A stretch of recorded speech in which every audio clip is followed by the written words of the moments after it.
फळपीक विमा प्रश्नावर महाविकास आघाडी आक्रमक झाली आहे। सिंधुदुर्गात ढोल बजाव कृषी मंत्री भगाव आंदोलन करण्यात आलं। फळ उत्पादक शेतकरी नुकसान भरपाईच्या प्रतीक्षेत आहे। ढोल बजाव कृषी मंत्री हटाव अशा प्रकारचा नारा देत शेतकरी आणि महाविकास आघाडीचे कार्यकर्ते या आंदोलनात सहभागी झाले। माजी आमदार वैभव नाईक आणि सतीश सावंत यांच्या नेतृत्वाखाली हे आंदोलन करण्यात आलं। आंदोलनकर्त्यांशी आता संवाद साधलाय आमचे प्रतिनिधी विशाल रेवडेकर यांनी।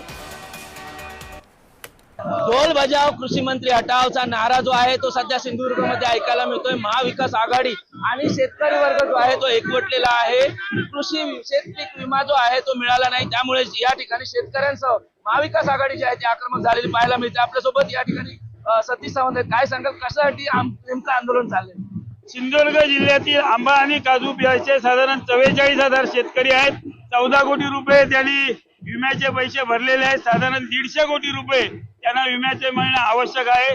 जून पर्यंत विमा कंपनीने डाटा घोषित करायला पाहिजे होता, अद्यापही डाटा घोषित केलेला नाहीये आणि म्हणून हे शेतकऱ्यांचे विम्याचे पैसे दिवाळीपूर्वी मिळावेत, त्यासाठी हे आंदोलन आहे। प्रशासन आणि सत्ताधारी हे कृषी विम्याची जी कंपनी आहे त्या कंपनीला पाठीशी घालण्याचे काम करतायत। सरकारकडे आमचे गेल्या वर्षी भरलेले पैसे आमचे इन्शुरन्सचे आहेत।